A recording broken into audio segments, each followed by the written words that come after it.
అదే RTV app వార్తల్ని క్షణాల్లో చదివే అవకాశం ఉంటుంది. ఒక న్యూస్ పేపర్, ఒక టెలివిజన్ ఛానల్ మీ చేతుల్లో ఎప్పుడూ ఉంటాయి. ప్రయత్నం చేద్దాం. ఎందుకు ఎల్ఆర్ఎస్ ప్రభుత్వం కూడా తీసుకొస్తే మీకు ఎందుకు దాన్ని వ్యతిరేకిస్తున్నారు?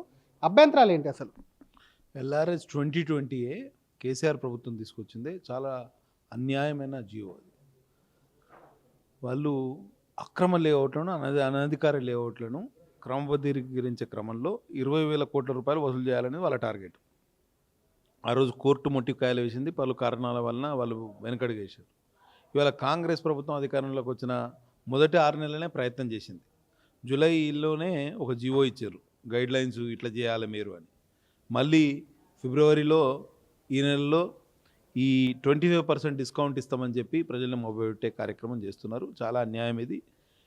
25% అంటే వీళ్ళు ఇచ్చిన ఏదైతే ఎల్ఆర్ఎస్ గైడ్ లైన్స్కు లూక్రేటివ్ రెస్పాన్స్, అంటే దానికి ఏమి మన చాలా ల్యూక్వామ్ రెస్పాన్స్, తక్కువ రెస్పాన్స్ వచ్చింది, స్పందన లేదు అని చెప్పి వాళ్ళు కొత్త 25% డిస్కౌంట్ ఇస్తాము అని చెప్పి వాళ్ళ ప్రజల్ని మొబైలెట్టే కార్యక్రమం చేస్తారు. చాలా అన్యాయం ఇది. 25% కూడా మార్చి 31 వరకే అంటున్నారు. ఆ తర్వాత కట్టిన ఫుల్ ఫ్లెడ్జ్ కట్టాలి. 39 రోజుల్లో వీళ్ళన్ని ఎల్ఆర్ఎస్ దరఖాస్తులు పరిష్కరించడం అనేది అసాధ్యం.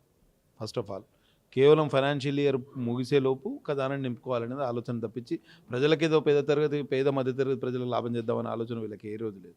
ఎంత దారుణం అంటే ఒక లేఅవుట్లో 10% ప్లాట్లు అమ్ముడు పోతే ఆ లేఅవుట్ మొత్తానికి రెగ్యులరైజ్ చేసుకోవడానికి అవకాశం ఇస్తుందట ప్రభుత్వం. ఇది ఎక్కడని న్యాయం అండి? అంటే లేఅవుట్ ఓనర్ కూడా లాభం చేస్తావా? ఎవరైతే అక్రమాలకు పాల్పడ్డ లేఅవుట్ ఓనర్ ఉన్నాడో, ఎవరైతే డిటిసిపి లేఅవుట్కు విరుద్ధంగా ఆయన లేఅవుట్ చేసిండో ఆయన కూడా లాభం చేస్తావా? అంటే డబ్బుల కోసం ఇంత దేబరిస్తారు, ఇంత దిగజారుతారు. అసలు విచక్షణ కూడా మరిచి వీళ్ళు జియోలు ఇస్తున్నారు. ఈ విధానాన్ని ప్రభుత్వం ఇక్కడైనా విడనాడాలి. మీ రెవెన్యూని పెంచుకోవడానికి ఇదివరకే రాష్ట్రంలో లిక్కరు, రియల్ ఎస్టేటు, ప్లాట్ల అమ్మకం ఇటువంటి అడ్డగోలు కార్యక్రమాలు చేస్తూ ఇప్పుడు మళ్ళీ ఎల్ఆర్ఎస్ పేరిట పేద మధ్యతరగతి ప్రజలు అందరూ కూడా ఈ అక్రమ లేఅవుట్లో ప్లాట్లు కొనుక్కున్న వాళ్ళందరూ కూడా పేద మధ్యతరగతి ప్రజలే ఉంటారు. ఎందుకనంటే వాళ్ళకు తక్కువ రేటు ప్లాట్లు వస్తున్నాయి అని చెప్పి 10 లక్షలు, 15 లక్షలు, 20 లక్షలు గతంలో కొనుక్కున్న వాళ్ళు వాళ్ళ ముక్కు విండి ఇప్పుడు 20,000 కోట్ల రూపాయలు వసూలు చేస్తామని చెప్పడం అన్యాయం. కానీ ఇదే కాంగ్రెస్ ప్రభుత్వం గతంలో ఎల్ఆర్ఎస్ తీసుకోవద్దు, బీఆర్ఎస్కు వీఆర్ఎస్ ఇవ్వాలని చెప్పి చాలామంది నేతలు మాట్లాడారు. వారికి సంబంధించి ఇప్పుడు ప్రజలు ఇదంతా గమనించారంటారా? ఎంత దారుణం అంటే ఇది గతంలో ఉత్తమ్ కుమార్ రెడ్డి గారు మాట్లాడిన మాటలు.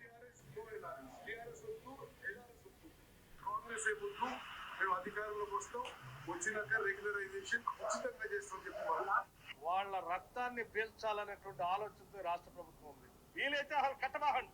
ఇప్పటి ముప్పటిగా మీరు తీసుకొచ్చిన అప్పులన్నింటినీ కట్టడానికి ఆ అప్పుల భారం ఈ రోజు ప్రజల మీద వేస్తా ఉన్నారు. ఈ రకంగా ఇక ఎల్ఆర్ఎస్ పేరుతోటి కొత్త మళ్ళా అంటే దోచుకోవడానికి, దాచుకోవడానికి, ప్రజల దగ్గర చిల్లి గవ్వలేకుండా చేయడానికి ఇదొక నాటకం. టీఆర్ఎస్ అయిపోయింది, ఎల్ఆర్ఎస్ అయిపోయింది, ఇంక ఎంఆర్ఎస్ తెస్తాడంట.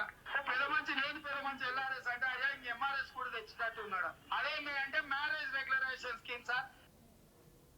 కానీ వీళ్ళందరూ ఇప్పుడు అధికారంలో ఉన్న వాళ్ళు.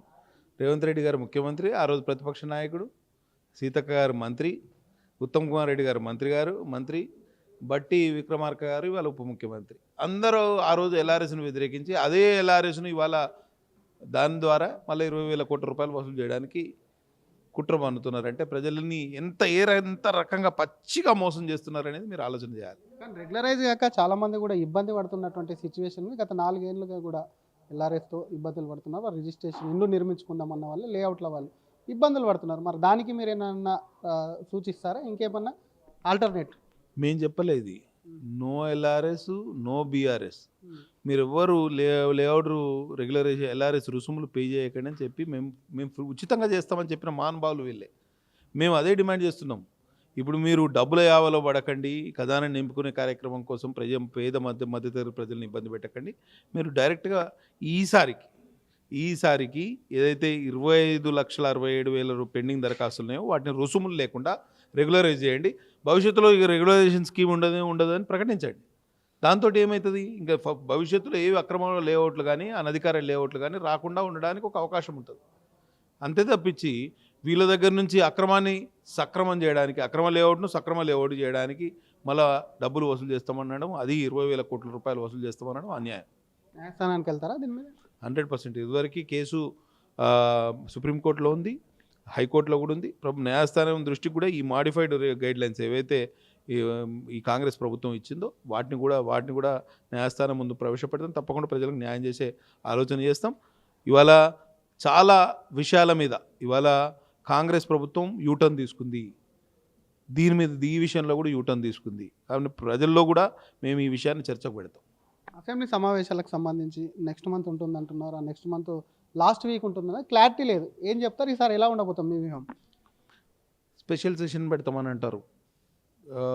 ఎస్సీ వర్గీకరణ విషయంలో, లేకపోతే బీసీలకు రిజర్వేషన్ల చట్టబద్ధత కల్పించే అంశం మీద. నేను అంటాను, గతంలో మీరు ఒక్కరోజు సింగిల్ డే సెషన్ పెట్టారు 4 ఫిబ్రవరి నాడు. ఆ రోజు చట్టం చేస్తామని చెప్పాలి, just papers to be laid on the table కోసం పెట్టారు.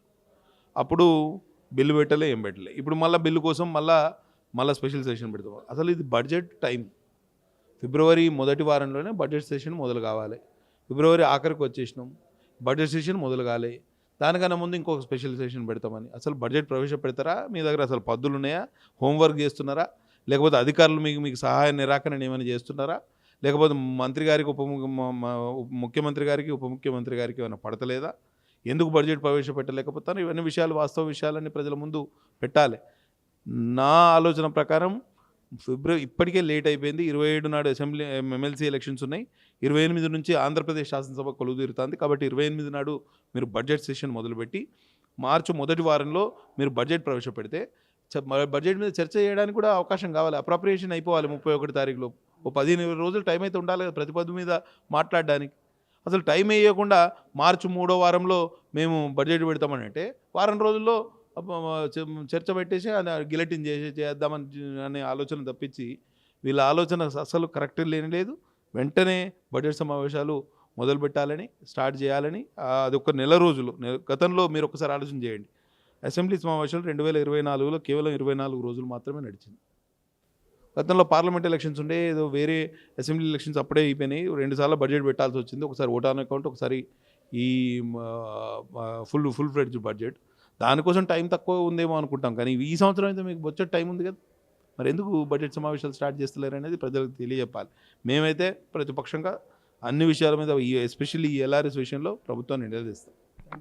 ఇది అసలు ఎల్ఆర్ఎస్కు సంబంధించి గతంలో కాంగ్రెస్ నేతలు మాట్లాడారు. అప్పుడు మాట్లాడినటువంటి నేతలు ఒకరు ముఖ్యమంత్రి, ఉప ముఖ్యమంత్రి, మంత్రివర్గంలో ఉన్నారు. కాబట్టి ఎల్ఆర్ఎస్ ఫీజు లేకుండానే ఒకవైపు కూడా రెగ్యులరైజ్ చేస్తామని ఇచ్చినటువంటి హామీని నెరవేర్చుకోవాలి, లేదంటే దీనిపైన కోర్టుకు వెళ్తాం. అధికంగా ఫీజు వసూలు చేసేందుకు కూడా ఎల్ఆర్ఎస్ కొత్త విధానం ఉంది. కాబట్టి దీని మీద ప్రజలపైన అధిక భారం పడి పన్నులు వసూలు చేసేందుకు కూడా ప్రభుత్వం ప్రయత్నిస్తుంది. కాబట్టి దీన్ని డెఫినెట్గా వ్యతిరేకిస్తామని చెప్తున్నా. మరొకటి, అసెంబ్లీ సెషన్కు సంబంధించి ఎందుకు తాత్పర్యం చేస్తున్నారు, ఎందుకు అసలు బడ్జెట్ సెషన్స్ పెట్టట్లేదు, ప్రత్యేక సమావేశాలు ఎందుకంటూ ప్రశ్నిస్తూనే వచ్చే మార్చి మొదటి వారంలోనే బడ్జెట్ సెషన్ పెడితే ఎక్కువ కూడా ఒకవైపు బడ్జెట్ పద్ధతులపైన చర్చించేందుకు వీలుంటుంది. కాబట్టి ఖచ్చితంగా కూడా మార్చి మొదటి వారంలో బడ్జెట్ సెషన్స్ పెట్టాలని చెప్పి కూడా ఎమ్మెల్యే పాల్వాయి హరీష్ బాబు డిమాండ్ చేస్తున్నారు. కెమెరామెన్ గజపతితో శ్రీధర్, RTV హైదరాబాద్. మరిన్ని వీడియోస్ కోసం ఛానల్ ని సబ్స్క్రైబ్ చేయండి. లేటెస్ట్ అప్డేట్స్ కోసం వాట్సాప్ ఛానల్ ని ఫాలో అవ్వండి. ఆ లింక్ డిస్క్రిప్షన్ లో ఉంది.